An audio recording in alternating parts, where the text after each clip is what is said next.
J'ai découvert un homme délicieux, charmant, presque un peu timide, et on a passé une nuit ensemble.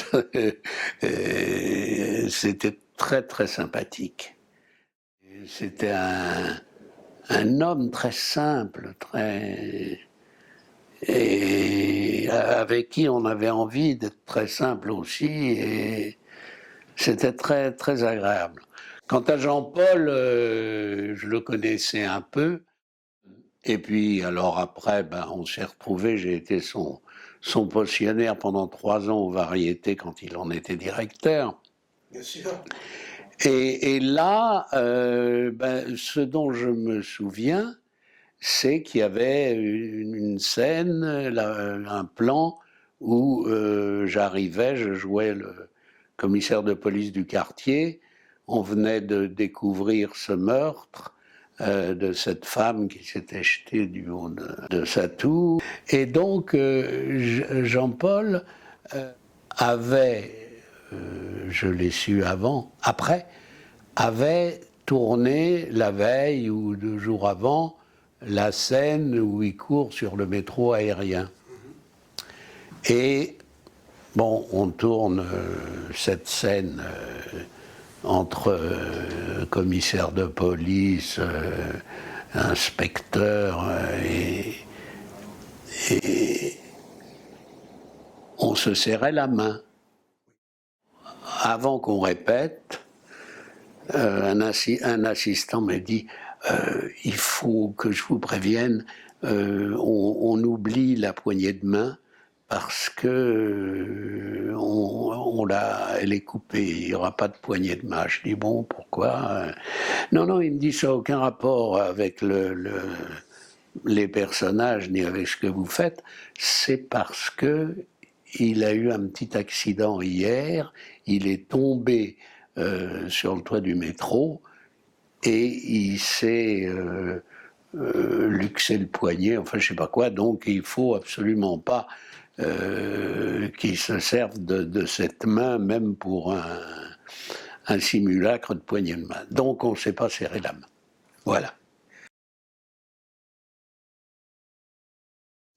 Ah, alors là, ça j'ai découvert ça, et je suis un fanatique des décors au cinéma. Mais alors là, on a tourné dehors, et puis il y avait un faux ascenseur qui montait ni ne descendait, mais on entrait dans le couloir de l'immeuble, il y avait la porte de l'appartement au sortir de l'ascenseur, et on entrait dans cet appartement avec ce grand balcon, cette terrasse qui dominait tout Paris, et il y avait un décor en trompe-l'œil et en relief, avec des petits becs de gaz, des arbres, des voitures qui circulaient avec des phares, des feux rouges qui s'allumaient, qui s'éteignaient. C'était mais prodigieux, j'avais jamais vu ça, je croyais pas que c'était possible. Oh ben, charmant.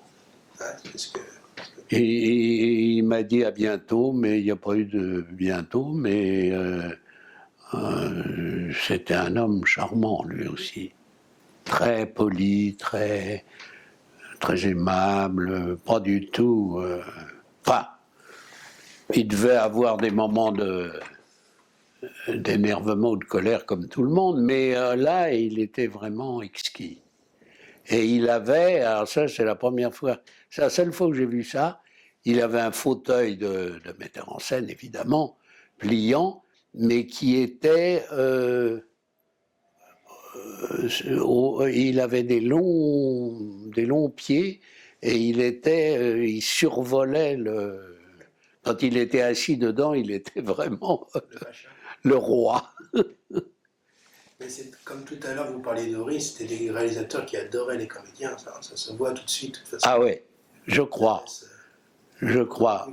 Mais Houry, ça se comprenait plus aisément parce que c'était au départ un acteur. Et bon, il avait été au conservatoire, ça avait créé des liens aussi entre nous.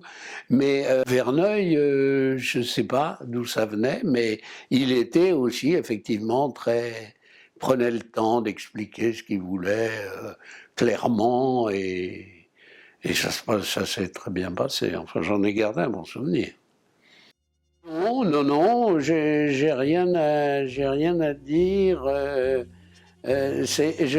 J'insistais sur la comédienne parce que c'était la deuxième star, enfin dans l'Aventura, le film, il y avait Monica Vitti et j'oublie parce qu'elle a d'ailleurs joué même dans Le Souffle au cœur.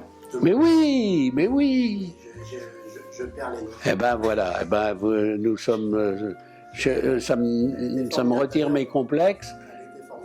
C'est une actrice formidable. Et alors là, autant je suis content d'avoir salué Monica Vitti, elle, j'aurais bien aimé aussi. Mais enfin, je suis arrivé dans le film, elle était morte.